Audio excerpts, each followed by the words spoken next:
a servant's heart. Welcome to the podcast. Business with a servant's heart. Listen to the podcast. We're all about to talk on life. Our guest will share his life story. We want you to success in life. We're ready and we will start shortly. We're gonna talk on life. We're gonna talk on business. You're gonna shine bright. We are gonna witness. Business with a servant's heart. Welcome to the podcast. Business with a servant's heart. Listen to the podcast.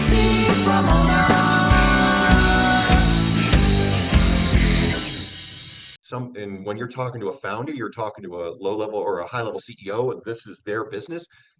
This is their child. And my job is to take this entire piece of the business that they think they have to run everything all day, every day, and say, I tell you what, Mr. and Mrs. CEO, how about I give you back 2 hours a day? Time for your family. Time for your kids, time for your dogs, time to grow your business, time to go pursue a hobby. I want to invite you into the Business Network, my free school community for entrepreneurs and business owners who want to grow their network and scale their business. Inside, you'll get step-by-step lessons, monthly workshops, feedback, scripts, resources, bonuses, and a community of like-minded people who believe in helping each other win. Join us today at school.com, The Business Network, or click on the link below to join the group. I'll see you inside.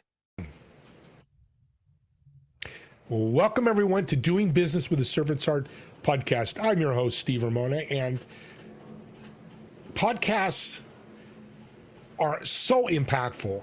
My mind's spinning. I've been talking to my guest. He's wonderful. You guys are going to love this guy. Love this guy.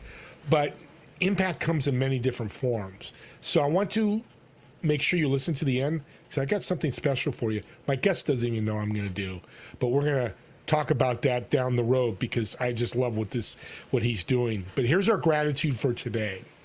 The best is yet to come. You are awesome. How many of you worry about what happened? Oh, it's not here yet. I haven't made the money. The contract didn't get signed. Baby's not here yet. You know, life and business happens. The best is still yet to come. Wake up tomorrow morning, something else is going to happen. And boy, this is described my guest today. So let's bring him on. Hey, Fred, welcome to the show. Howdy, Steve. It's a pleasure, man. Thank you for having me. So let's start off with impact. What is your biggest impact you've made to date? I like to think in terms back of right now of my biggest client that I've got right now in the material handling industry. When we started to dig in and find out what in the world was going on, why could we continue to grow the company year over year over year over year, and the net worth just never grew, and it was always just chasing our tail and trying to figure out what was the secret. And realistically, what happened was I had to shut down operations for 4 solid days, so that we could dig in and we could look at the entire flow from the first day that a piece of material handling equipment walked in the door to what happened when it finally left the door. And what we found was that we were returning almost 12% of the units back into inventory because something was wrong when that unit got to the customer. So we had to take the unit back. There's freight costs, there's mechanics costs, there's time, there's labor, and everything else. Simply by slowing things down, adding 3 different quality control checks, we took our return rate from 12% to 1%. And within 9 months, we dropped an additional $3 million down to the bottom line. It was that simple to just slow down, look at your process, and figure out what's broken before you just try to throw more gas onto the fire and sell more, sell more, sell more. The solution wasn't sell more.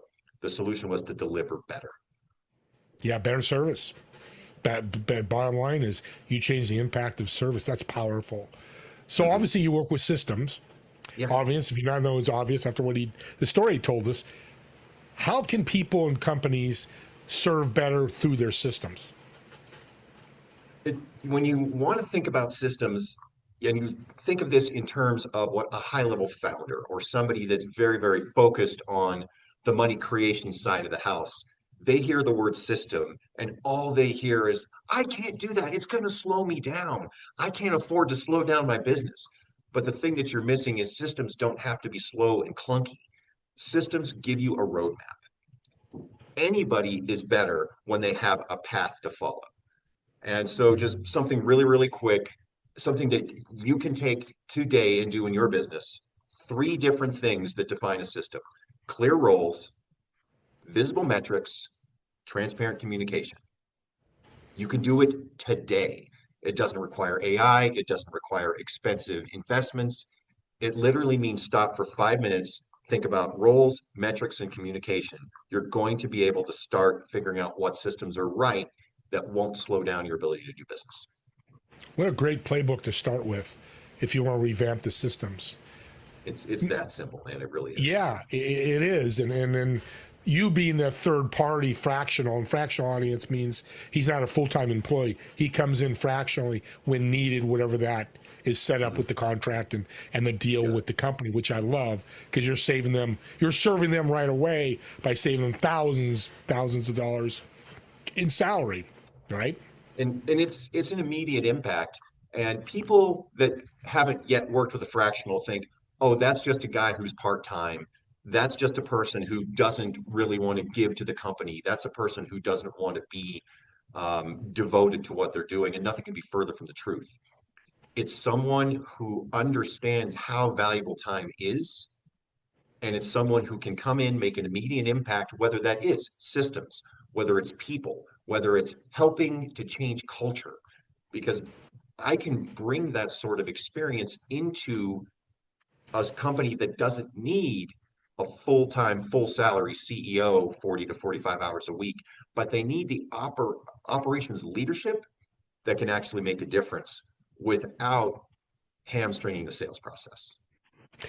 Interviewing a fractional has I love that, and you're going to love this. He said, I'm easier to fire than Steve Ramona, the full-time employee that I'm paying $500,000 a year. Oh, 100%. And I will shake your hand at the end of our engagement and say, you know what? It's been a pleasure. I'm always going to be just at the other side of the phone. The systems that we put in together, myself and whatever my partner orgs happen to be, those will outlive my time at the company. Hopefully, if it's done right, they'll outlive the founder's time at the company.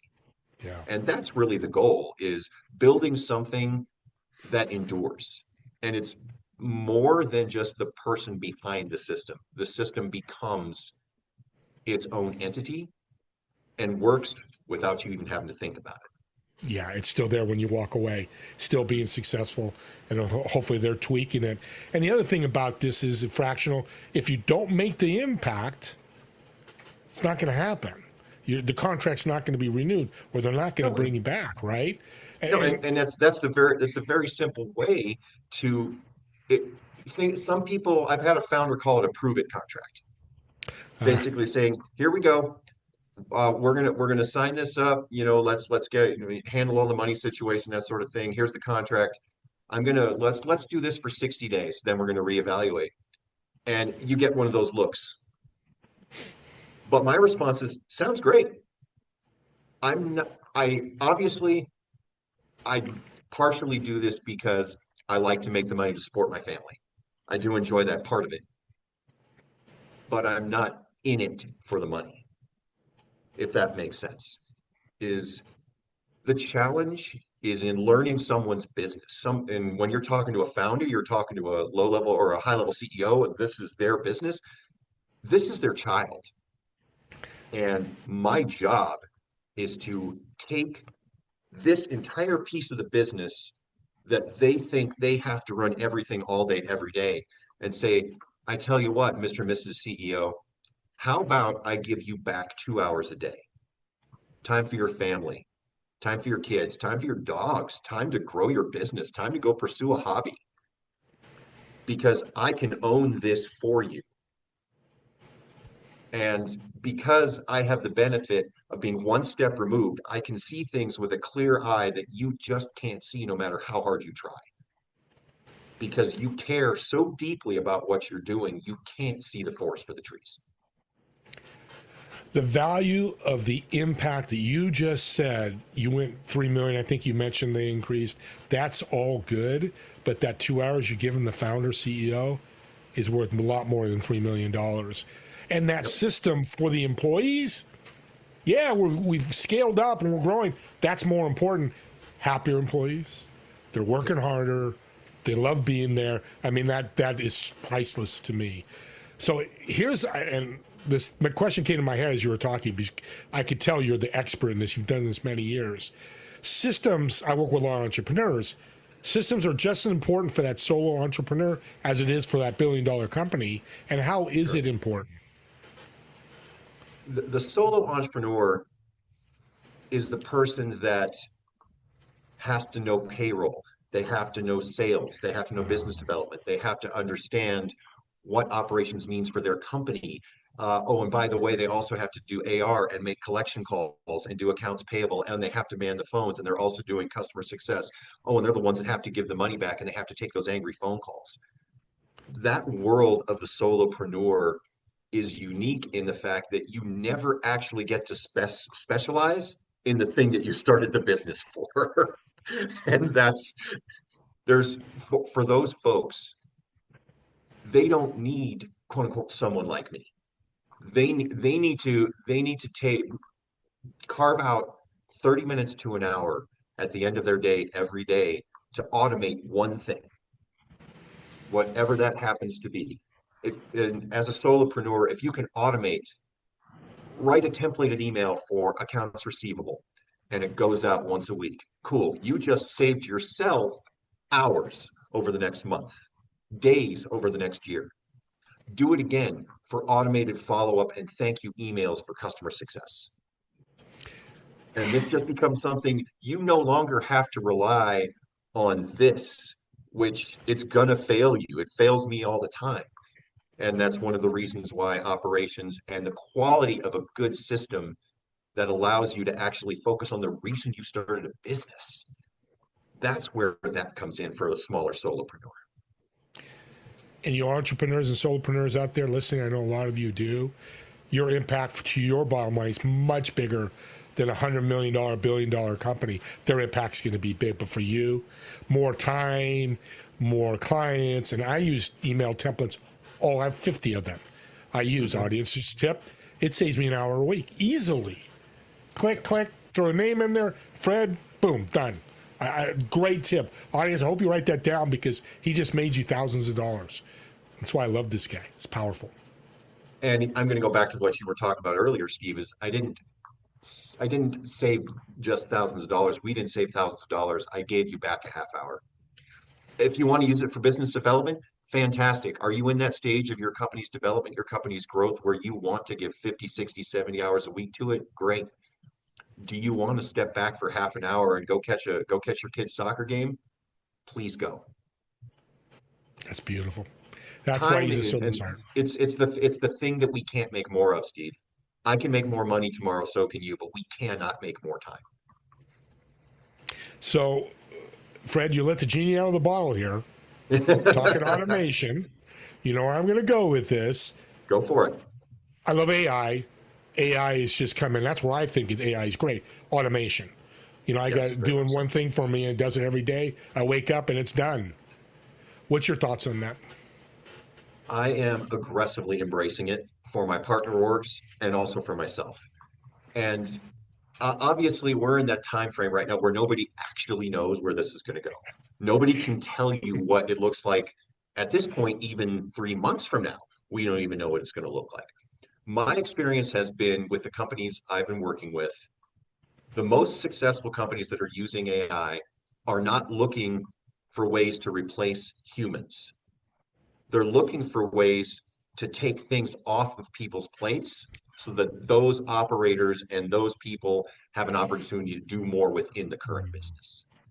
Instead of looking for AI as a cost-cutting measure, they're looking for it as an internal business development measurement. At the material handling company that I partner with, a big piece of what they do is we have 1,200 pieces of inventory. And we haven't shrunk the size of the procurement team. What we've done is we've given the procurement team back hours per week to be able to go find other sources of material handling equipment. Because that's work that AI can't do.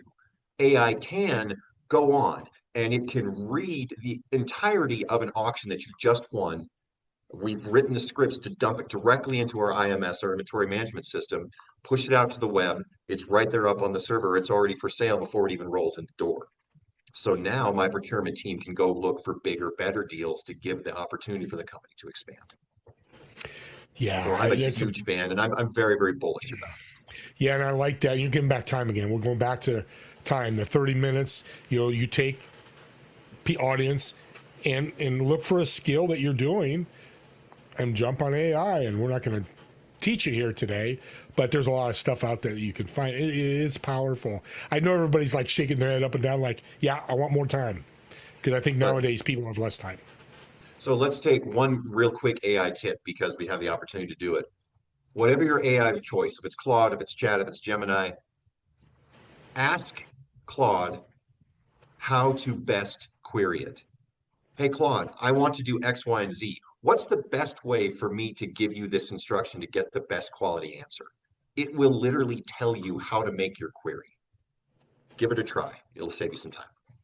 That's powerful. Say that again one more time. That's big. Yeah, no, absolutely.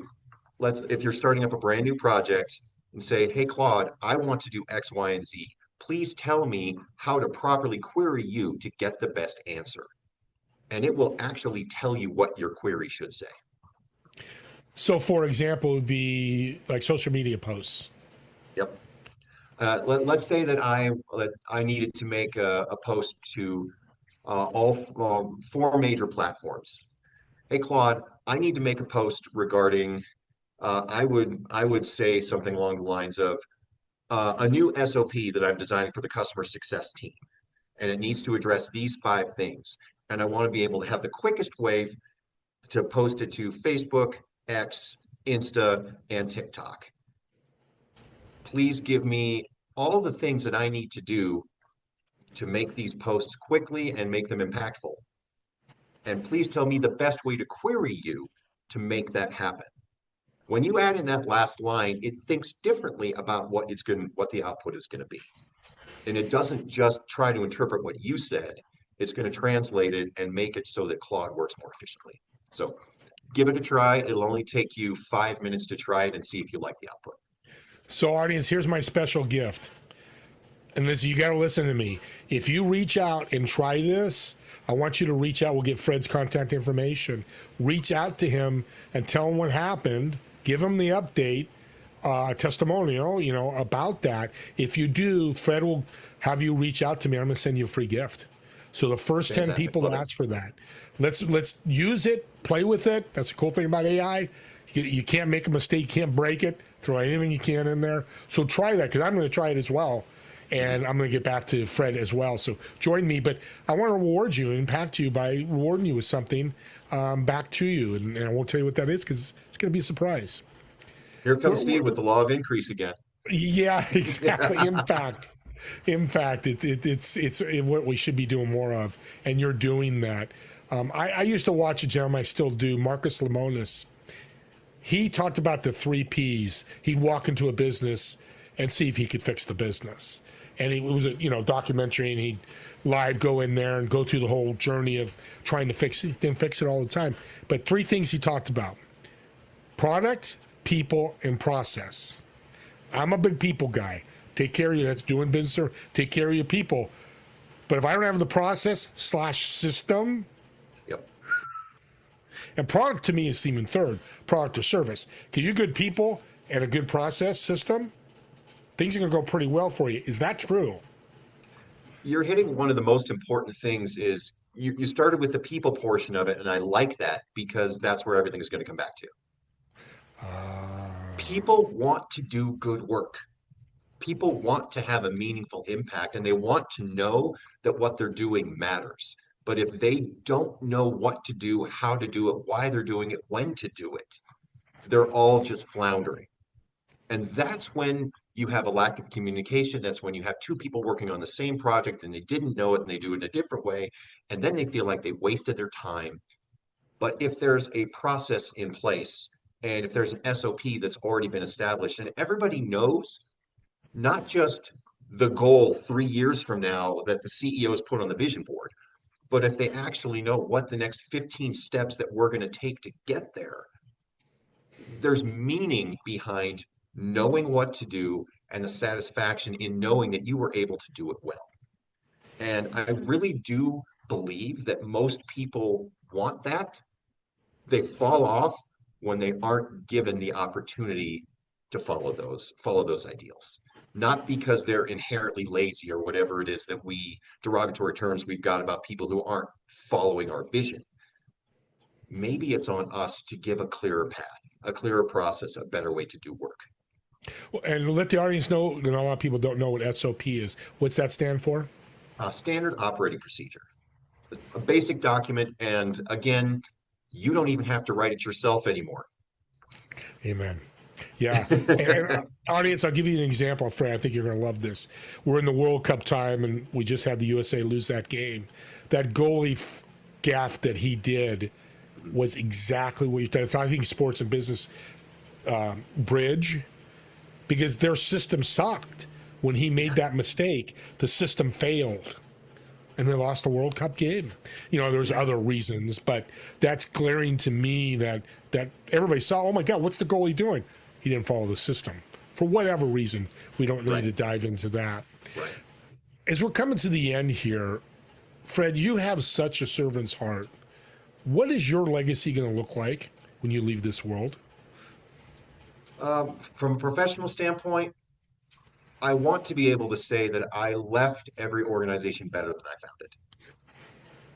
Not because I need any sort of ego aggrandizement or anything like that, but because it actually matters. And if I can impact one system, I can believe that that is going to impact dozens or hundreds of people later on down the line. In some small way, their life will be better. And it's simple, but I think it's probably, for me at least, it's a lot more meaningful than being able to, on your corporate headstone, he made $10 million versus he helped 1,000 people have a little bit better life. I think it's probably humble, but it means something. Yeah. Impact leads to abundance. Always. How much that is, what that looks like, when it will be, we'll never know. And that's exactly what you're saying. I love that you say that, because that's what I say. And I've been blessed, and you're being blessed. You got this great client, because impact and service is first and foremost. Excuse me. Mm-hmm. Let's get to know you a little bit better. I got this fun question. So I'm going to come out where you live, and you're going to pick your favorite restaurant. Okay. Where do you live? I live in Parker, Colorado, just a little south of the Denver metro. Okay, perfect. So I'm coming out to Colorado. Mm-hmm. You're going to pick your favorite restaurant. I'm going to go reserve a table. Two things I want you to do. I want you to invite 3 people, dead or alive, who've been influential, impactful in your life. And for me, the second part would be, you're going to order food for the table. What would that food be? Okay. So a couple of things about this, set the stage. I am in Colorado, obviously, so I'm a big craft beer fan.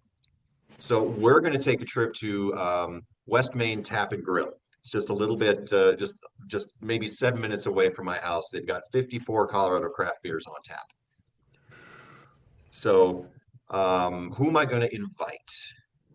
I'm going to invite my dad, who's no longer with us. He is the one who helped me understand what it could actually mean to be an entrepreneur, because he was an entrepreneur my whole life, even when he was trying to juggle his own job with the corporate job, right? Or, his own company with the corporate job, that sort of thing.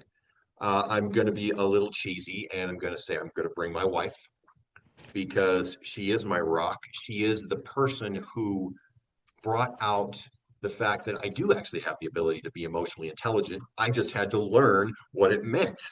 And she's the one that kind of pointed me down that path and what that could potentially mean from there.